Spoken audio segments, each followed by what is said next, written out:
Hello everyone. आज के इस सेशन में हम लोग देखेंगे प्रैक्टिस प्रॉब्लम 70 क्लास 11th से लिया गया ये सवाल कम्बिनेशन टॉपिक से।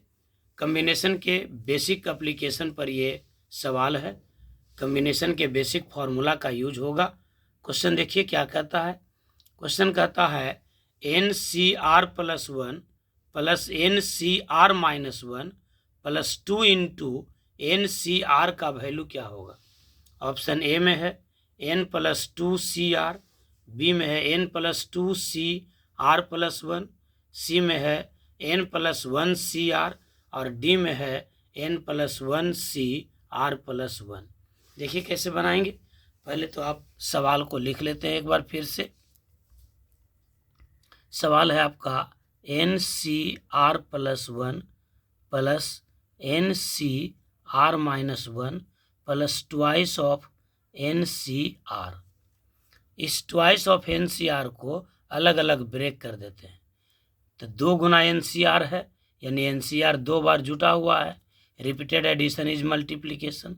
तो NCR plus 1 plus NCR minus 1 और ये 2 टाइम्स ऑफ NCR है, तो इसको लिखेंगे NCR प्लस NCR। अब यहाँ पर एक बेसिक फार्मूला यूज करेंगे। बेसिक फार्मूला क्या है भाई कि NCR प्लस NCR प्लस 1 रहे, यानी ऊपर वाला संख्या सेम रहे और नीचे 2 लगातार रहे, तो इसके जगह पर आप क्या लिखिएगा, ऊपर वाले में 1 बढ़ा देंगे यानी n प्लस 1 C और नीचे वाला में जो बड़ा है उसको चुन लेंगे यानी n प्लस 1CR प्लस 1। इसी फार्मूला को यूज करते हुए सवाल को आगे बढ़ाएंगे। तो देखिए यहाँ पर है NCR प्लस 1 और यहाँ है NCR, इन दोनों को एक साथ रखेंगे। फिर NCR और NCR माइनस 1, इन दोनों को एक साथ रखेंगे। तो देखिए आपको क्या मिल जाएगा, क्या बोले, इसको और इसको एक साथ रखते हैं यानी NCR प्लस 1 और NCR को एक साथ रख देते हैं और इन दोनों को एक साथ रखते हैं NCR माइनस 1 प्लस NCR, इन दोनों को एक साथ रखते हैं। अब क्या बोले थे कि ऊपर में अगर सेम रहे और नीचे 2 लगातार रहे तो ऊपर वाला में 1 जोड़ देंगे तो n प्लस 1 हो जाएगा और नीचे में जो बड़ा है उसको चुन लेंगे तो r प्लस 1 होगा। n plus 1CR plus 1। अब यहाँ भी देखिए ऊपर में दोनों सेम है और नीचे में 2 लगातार है, r माइनस 1 और r, तो ऊपर में 1 बढ़ा देंगे तो n प्लस 1। नीचे में देखिए इन दोनों में बड़ा कौन है, तो r माइनस 1 और r में बड़ा है r। अब फिर से वही फॉर्मूला लगा देंगे। देखिए ऊपर में सेम है और नीचे में 2 लगातार है। क्या बोल रहे हैं, ऊपर में सेम और नीचे में 2 लगातार, तो रिजल्ट क्या, ऊपर में 1 बढ़ा देंगे तो n प्लस 1 C और नीचे में किसको चुनेंगे, जो बड़ा है, जो बड़ा है, यानी मिल जाएगा n प्लस 2CR प्लस 1, जो आपका ऑप्शन था A। ऑप्शन था A, यही इस सवाल का जवाब होगा। नहीं, ऑप्शन था आपका B, ऑप्शन B था। तो n plus 2CR plus 1 option हो जाएगा आपका B, A नहीं B होगा।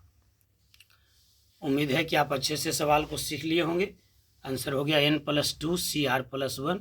अब हम चाहेंगे कि कम्बिनेशन के रिजल्ट को आप एक बार ज़रा देख लीजिए। कम्बिनेशन का मतलब होता है सिलेक्शन, यानी चुनना। तो n वस्तु में से R वस्तु को चुनने का तरीका होता है NCR और NCR का फॉर्मूला होगा फैक्टोरियल n बटा factorial R into factorial n minus R। NC0 का मतलब हुआ n वस्तु में से 0 वस्तु को चुनना और इसका तरीका होगा 1। NCN मतलब हुआ n वस्तुओं में से n वस्तु को चुन लेना, यानी सब के सब चुन लेना, तो NCN बराबर भी होगा 1। अब इस प्रकार से NC1 अगर निकाला जाए तो इसका वैल्यू होता है n। NC2 अगर निकाला जाए तो इसका वैल्यू होगा n into n minus 1/2। NC3 निकाला जाए तो इसका वैल्यू होगा n into n minus 1 into n minus 2 और नीचे में 3 का फैक्टोरियल। यानी जितना चुनना है n का उतना ही फैक्टर घटते हुए क्रम में जाएंगे। जैसे NC2 था तो 2 फैक्टर गए, n इंटू n माइनस 1 और नीचे में 2 का फैक्टोरियल।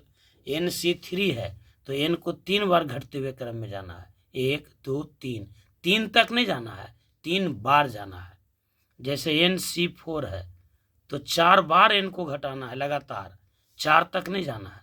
तो n 1 हो गया, n माइनस 1 2, n माइनस 2 3 और फिर n माइनस 3, ये हो गया 4 बार और नीचे हो जाएगा 4 का फैक्टोरियल। तो सवाल बनाने में मदद करेगा। और इसका फॉर्मूला है कि यदि NCx बराबर NC हो तो ऐसी स्थिति में या तो x बराबर y होगा या फिर x प्लस y बराबर n होगा। एक और फॉर्मूला इसमें याद रखना चाहिए आपको कि NCr बराबर होगा NCn माइनस r। यानी जैसे 50 वस्तु में से 48 वस्तु को चुनना है तो उससे अच्छा है कि 50 वस्तु में से 2 वस्तु को चुन लिया जाए। तो 50C48 बराबर 50C2 हो जाएगा। उम्मीद करते हैं कि कम्बिनेशन का फार्मूला आपको क्लियर हो गया होगा। वीडियो को देखने के लिए आप सभी का बहुत बहुत धन्यवाद।